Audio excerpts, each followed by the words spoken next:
رسول کی، جو باخبر بھی ہے اور امی بھی ہے۔ امی کا مطلب یہ ہے جو کائنات میں کسی سے بھی پڑھا ہوا نہ ہو۔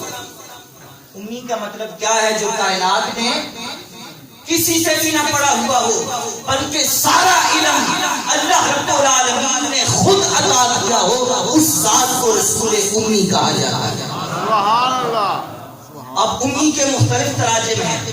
امی نکلا ہے ام سے، ام کا مطلب ہوتا ہے ماں، یہ بھی ایک مرادی معنی ہے، اصل معنی نہیں ہے۔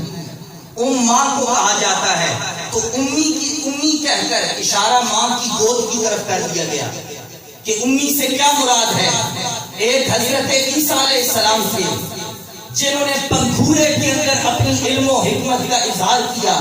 جب قوم نے حضرت مریم پر اعتراض کیا تھا کہ اے مریم تیری ماں تو ایسی نہ تھی، تو بغیر باپ کے یہ بیٹا کہاں سے لے کر آئی ہے؟ تو آگے سے حضرت مریم نے پنگھورے کی طرف اشارہ کر دیا۔ قرآن کی ورڈ ہیں فَأَشَارَتْ إِلَيْهِ قَالُوا كَيْفَ نُكَلِّمُ مَنْ كَانَ فِي الْمَهْدِ صَبِيًّا۔ قوم نے کہا کہ اے مریم ایک تو نے کام غلط کیا ہے، اور یہ بچہ 3 دن کا، بعض روایات کے اندر ہے 1 دن کا، بعض کے اندر ہے 3 دن کا، یہ 3 دن کا بچہ ہمارے سوال کا جواب کیسے دے سکتا ہے؟ کیونکہ انہوں نے نبوت کو اپنے مسیحیت کے پیمانے پر تولا تھا کہ جس طرح ہم کلام نہیں کر سکتے اس طرح یہ نبی کلام نہیں کر سکتا۔ تو پنگھورے کے اندر 3 دن کے جناب عیسیٰ نے اعلان کیا قال انی عبد اللہ آتانی الکتاب وجعلنی نبیا، کہ میں اللہ کا بندہ ہوں، اس نے مجھے کتاب دی ہے اور مجھے مقام نبوت عطا فرمایا ہے۔ آپ پوری تورات اٹھا کر دیکھیں، حضرت عیسیٰ علیہ السلام نے اپنی علم و حکمت اور دانش کا اظہار پنگھورے کے اندر کیا، لیکن پوری انجیل اور قرآن کے اندر حضرت عیسیٰ کو امی نہیں کہا گیا، کیونکہ انہوں نے اپنے علم و حکمت کا اظہار پنگھورے کے اندر کیا۔ اب آئیے دوسری جانب، اللہ رب العالمین نے فرمایا پیروی کرو اس رسول کی جو نبی بھی ہے اور نبی امی ہے۔ اب اس کو سمجھنے کے لیے میں ایک روایت کھول کرتا جاؤں۔ حضرت عباس رضی اللہ تعالیٰ عنہ حضور کے چچا جان آقا کی بارگاہ میں حاضر ہوئے، کہا یا رسول اللہ آج مجھے آپ کے بچپن کی ایک بڑی عجیب بات یاد آ گئی ہے۔ سرکار نے فرمایا چچا عباس بتائیے کون سی بات یاد آ گئی ہے؟ تو حضرت عباس رضی اللہ تعالیٰ عنہ نے عرض کی یا رسول اللہ ایک مرتبہ آپ پنگھورے کے اندر تھے، غالباً حضرت حلیمہ کے گھر میں موجود تھے، تو میں گھر میں داخل ہوا، اچانک میری نگاہ آسمان کی طرف اٹھی تو چاند تیزی کے ساتھ گردش کر رہا تھا، کبھی دائیں بائیں، کبھی شمال جنوب، کبھی مشرق کبھی مغرب۔ تو میں بڑا حیران ہوا یہ چاند آج خلاف معمول اتنی حرکت کیوں کر رہا ہے؟ اچانک میری نگاہ پنگھورے کے اندر آپ کی انگلیوں پر پڑی، تو یا رسول اللہ جس جانب آپ کی انگلی کا اشارہ ہوتا تھا چاند بھی اسی جانب حرکت کرتا تھا۔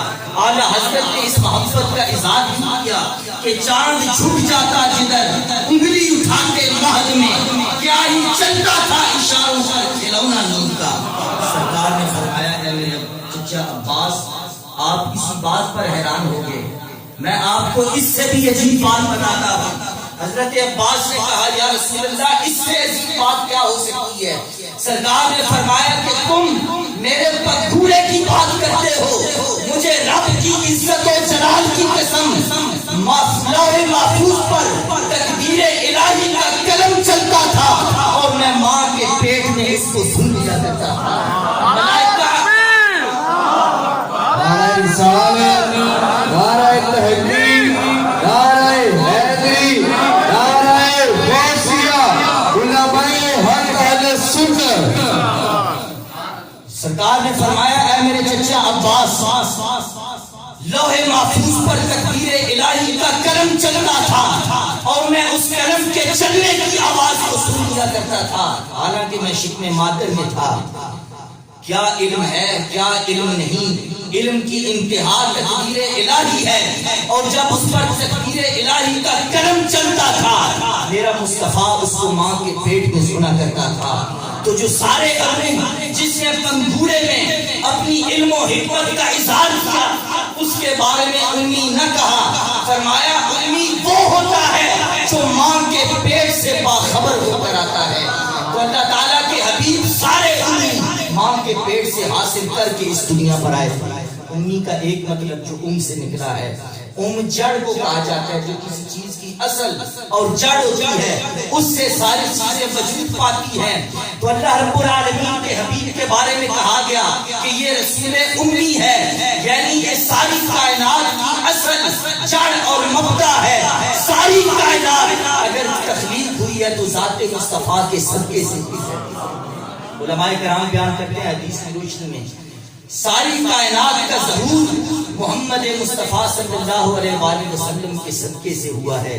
کوئی بھی چیز موجود نہ تھی، نہ عرش تھا، نہ فرش، نہ لوح و قلم، کوئی بھی چیز موجود نہ تھی.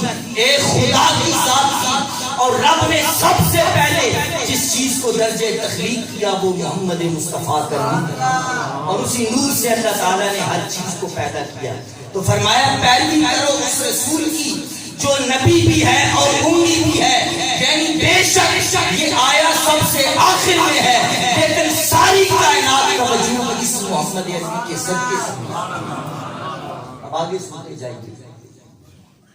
اگر قرآن کا مطالعہ کیا جائے، مکہ شہر کو ام القریٰ کہا جاتا ہے. یہاں پر بھی ان کی بات آ گئی، ام القریٰ کہا جاتا ہے مکہ شہر میں. اب اگر تاریخ اور حدیث کو اٹھا کر دیکھیں تو اس سے متفقہ بات ایک ہی سمجھ میں آتی ہے کہ پہلے ساری زمین جو تھی اس کے اوپر سمندر ہی سمندر تھا، پانی تھا، اور پھر آہستہ آہستہ زمین کا ایک ٹکڑا نمودار ہوا، اور جو سب سے پہلے جہاں سے پانی خشک ہوا اور زمین کا ٹکڑا نمودار ہوا وہ شہر مکہ تھا. تو چونکہ وہ ظہور اول میں پہلا تھا اس وجہ سے اس کو ام القریٰ کہا. تو جو ذات ساری کائنات کی اصل اور جڑ ہے اور رب نے سب سے پہلے جس کو تخلیق کیا وہ رسول امی محمد مصطفیٰ صلی اللہ علیہ وسلم. اب آئیے چلتے جائیے. سورہ فاتحہ کو بھی ام الکتاب کہا جاتا ہے، ام القرآن کہا جاتا ہے سورہ فاتحہ کو. تو اس سے مراد کیا ہے؟ علماء بیان کرتے ہیں چونکہ پورے قرآن کی ابتدا سورہ فاتحہ سے ہوتی ہے اس وجہ سے اس کو ام القرآن کہا جاتا ہے. تو جس صورت سے سارے قرآن کی ابتدا ہو اس کو ام القرآن کہا جاتا ہے، اور جس ذات سے ساری کائنات کی ابتدا ہو اس کو امی رسول کہا جاتا ہے، رسول امی کہا جاتا ہے. تو آپ صرف یہ نہ دیکھیں کہ حضور کی ذات بھی امی ہے، بلکہ مکہ بھی امی ہے، قرآن بھی امی ہے، لوح محفوظ بھی امی ہے، رسول اللہ کی ذات بھی امی ہے. اب امی کا ایک ترجمہ امی سے ہی نکلا ہے امت، وہی مادہ ہے، امت بھی اسی سے نکلا ہے. اب امت کا کیا ترجمہ ہوتا ہے کہ جو سارے ان پڑھ اور جاہل ہوتے ہیں اس کے گروہ کو امت کہا جاتا ہے؟ نہیں، بلکہ امت کی تعریف جو ہے کتب لغت کے اندر موجود ہے، وہ یہ ہے کہ بعض احباب، بعض لوگ مذہب، ثقافت اور مسلک کے اوپر اکٹھے ہو جائیں، ایک ہی دین پر جمع ہو جائیں، اس کو امت کہا جاتا ہے.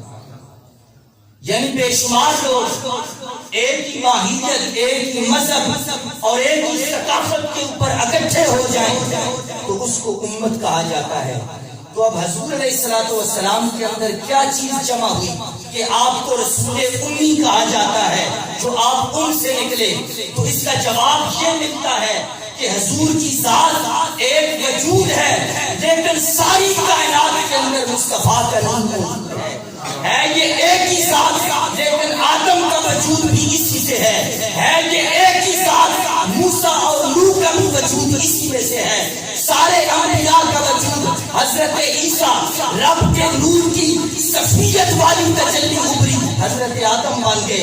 رب کے نور کی روحیت والی تجلی ابری، حضرت عیسیٰ بن گئے.